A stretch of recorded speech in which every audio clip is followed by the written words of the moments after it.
तो हाय जनाब, कैसे हैं आप लोग। स्वागत है आपका पोस्ट मार्केट रिपोर्ट में। आशा करता हूँ आज की आपकी ट्रेडिंग अच्छी रही होगी। तो जैसा कि हमने प्री मार्केट रिपोर्ट में बात करी थी, आज की मार्केट एकदम वैसे ही रही है जैसा हमने प्रिडिक्ट किया था। स्टार्टिंग हमने देखी कि इन्फोसिस एकदम से 10% डाउन लोअर सर्किट पे ही खुला था। स्टार्टिंग के कुछ मिनट उसमें कोई एक्शन देखने को नहीं मिला था।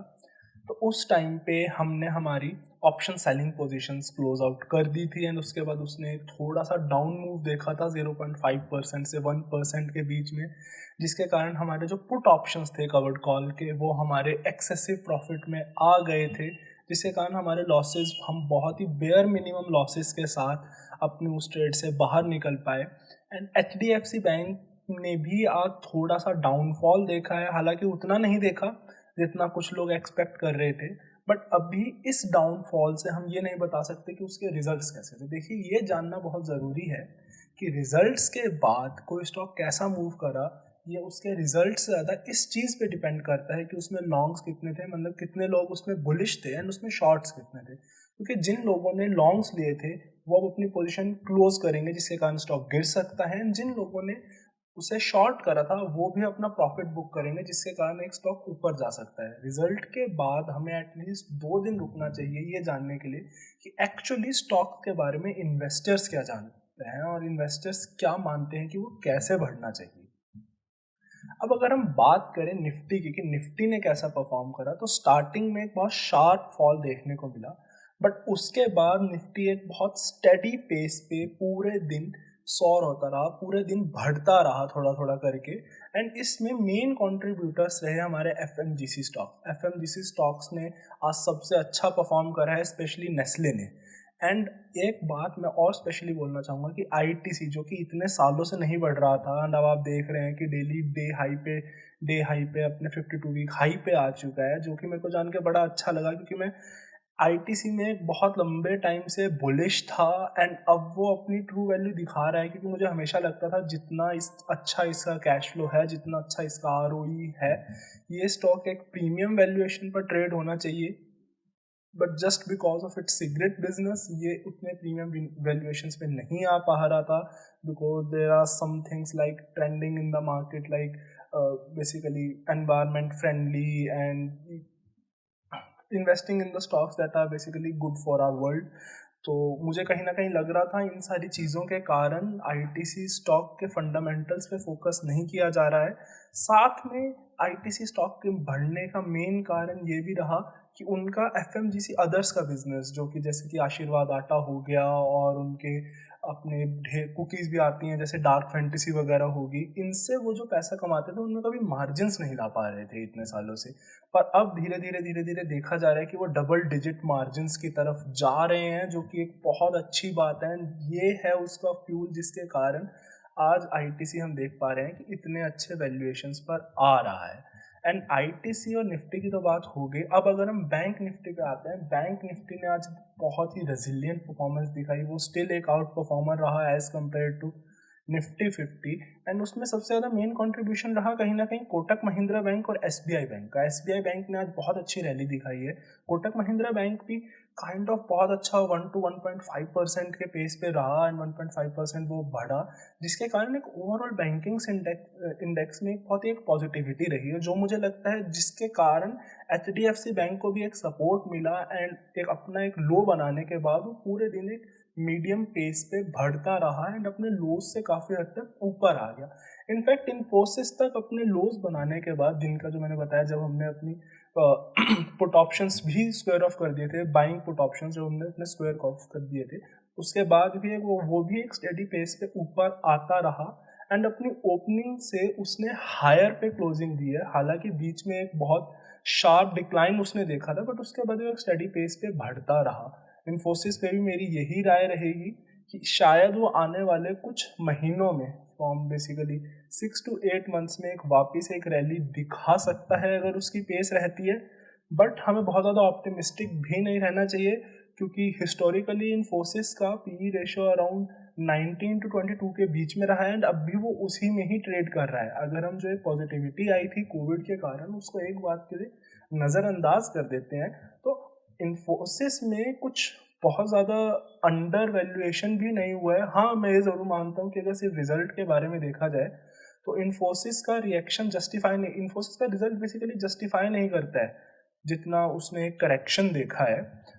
अगर हम आगे चलें तो हम थोड़ा सा ओआई इंटरेस्ट के बारे में बात कर लेते हैं। आज एक बहुत ही इंटरेस्टिंग एक्टिविटी हुई है। अगर आप बैंक निफ्टी के ओआई इंटरेस्ट देखेंगे तो आपको पता चलेगा 43,000 पे मंथली ऑप्शंस में आप देखेंगे कि कॉल का ओआई कम हो गया है एंड पुट का ओआई बढ़ गया है। ये बहुत ही काउंटर इंट्यूटिव बात है क्योंकि आज बैंक निफ्टी गिरा है। जनरली कोई भी स्टॉक या कोई भी इंडेक्स गिरता है तो उसका कॉल का ओआई बढ़ता है एज कम्पेयर टू कम होने से। ऐसी ऐसी गतिविधियां मार्केट में पहले भी देखी गई हैं। मुझे नहीं पता ये कौन है जो इतने ऊपर जाके पुट ऑप्शन सेल कर रहे हैं, बट ऐसा जब भी होता है उसमें 80% ऑफ द टाइम, एटलीस्ट मेरे पर्सनल एक्सपीरियंस से मैंने देखा है कि उस टाइम होराइजन में अगर जैसे मंथली बैंक निफ्टी में ऐसा हुआ है तो with in a month expiry से पहले जर्नली वो अपना टारगेट पूरा कर लेगा। मींस एक अच्छा चांस है, अगर हम इस डाटा को देखें, एक अच्छा चांस है कि बैंक निफ्टी इस मंथ की एक्सपायरी से पहले 43,000 क्रॉस कर सकता है। I don't know, they might be having some information, उनके पास कुछ इन्फॉर्मेशन हो सकती है जो हमारे पास ना हो, बट इस बेसिस के हिसाब से हम अपनी ट्रेड्स ज़रूर फॉर्मुलेट कर सकते हैं। एंड पुट ऑप्शन का सेकंड नंबर पे जो सबसे ग्रेटेस्ट आज ओआई एडिशन हुआ है वो हुआ है 42,000 पे। It has added a lot of puts, 4,96,000 puts add हुए हैं आज 42,000 के स्ट्राइक प्राइस पे। एंड अगर हम मंथली देखें तो अभी मंथली सबसे ज़्यादा जो हर्डल है अपने बैंक निफ्टी के लिए, वो हर्डल भी अभी एक्चुअली 43,000 पे ही है। एंड वहाँ पे सबसे ज़्यादा कॉल राइटर्स बैठे हुए हैं, तो हो सकता है एग्जैक्टली 43,000 के बिल्कुल आसपास या तो स्क्वायर ऑफ हो अपने मंथली एक्सपायरी में, या समवेयर बिटवीन 42,000 या 1,000 की रेंज ही अभी प्रिडिक्ट हो पा रही है। जो बचे हुए हमारे 8 ट्रेडिंग सेशंस बचे हैं जिसमें हमारा बैंक निफ्टी परफॉर्म कर सकता है। और अगर हम निफ्टी की बात करें तो निफ्टी के वीकली ऑप्शंस में अगर हम देखें तो निफ्टी के वीकली ऑप्शन में आज कॉल्स बहुत ज़्यादा राइट हुई हैं। सबसे ज़्यादा कॉल्स राइट हुई हैं 17,700 की। मीन्स लोग निफ्टी में अब बेरिश होते जा रहे हैं। मुझे नहीं लगता कि निफ्टी में अभी इतना बेरिश होने की कोई ज़रूरत है। वन डे करेक्शन था जिसके बारे में हमने बात करी भी। अगर कोई भी इंडेक्स या कोई भी स्टॉक लगातार इतने सेशंस तक ऊपर जाएगा तो एक करेक्शन तो लाजमी है। वही ना, जो बंदा थोड़ी स्लो पेस पे भागेगा वो लंबा जा पाएगा एज कम्पेयर टू अगर कोई बंदा बस भागता जा रहा है, उसकी सांस जल्दी फूल जाएगी। स्टॉक्स के साथ भी ऐसा ही है, इंडेक्स के साथ भी ऐसा ही है। आपको एक पेस मेंटेन करनी पड़ती है। आप एक लगातार इतने ज़्यादा हाई रिटर्न्स या इतने ज़्यादा अप मूव नहीं दे सकते, वो बीच बीच में रुकेगा फिर बढ़ेगा। अगर लॉन्ग टर्म व्यू की बात करी जाए, मुझे लगता है स्टिल निफ्टी एक बहुत ही ज़्यादा बुलिश पैटर्न में है। एक निफ्टी के जो फंडामेंटल्स है वो अब भी बुलिश की तरफ ज़्यादा इंडिकेट करते हैं। तो छोटी मोटी करेक्शन पे मैं तो एटलीस्ट पर्सनली ज़्यादा ध्यान नहीं दूंगा।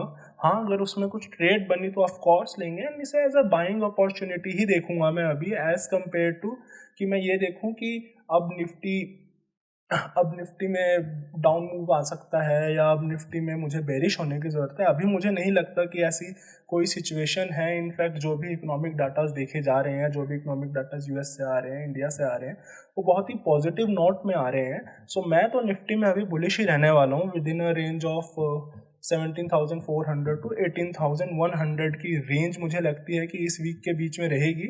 एंड मैं अपना व्यू पॉइंट अब भी आज के मार्केट के बिहाफ पे भी मैं अपने उसमें इंटैक्ट रख रहा हूँ अपना व्यू पॉइंट। मुझे नहीं लगता उसमें आज कोई चेंजेस आए हैं। एक शार्प डाउनफॉल एक्सपेक्टेड था निफ्टी से, जैसे कि बोला गया था, क्योंकि विक्स भी बहुत डाउन है। एंड ऑप्शन सेलर्स के लिए थोड़ी अच्छी बात यह भी है कि आज विक्स भी अराउंड 3.5% बढ़ा है, तो उनके प्रीमियम्स थोड़े से, अगर जो लोग अब ऑप्शन सेल करने जाएंगे उनको प्रीमियम्स थोड़े बेटर मिलेंगे। हालांकि जिन्होंने ऑप्शन सेल कर रखे थे हो सकता है वो अब एक लॉस में हो। सो कल के लिए क्या करना है वो तो आज के एनालिसिस के बाद ही पता चलेगा। बट आज जो हुआ वो एक बहुत ही, I would say, used to market activity थी। एंड आई गेस काफ़ी सारे लोगों ने प्रेडिक्ट भी कर लिया होगा कि आज क्या होगा। सो आई गेस आपकी ट्रेडिंग अच्छी रही हो। एंड कल हम क्या करेंगे, for that just watch the pre market vlog that will be coming out tomorrow. Okay, so have a nice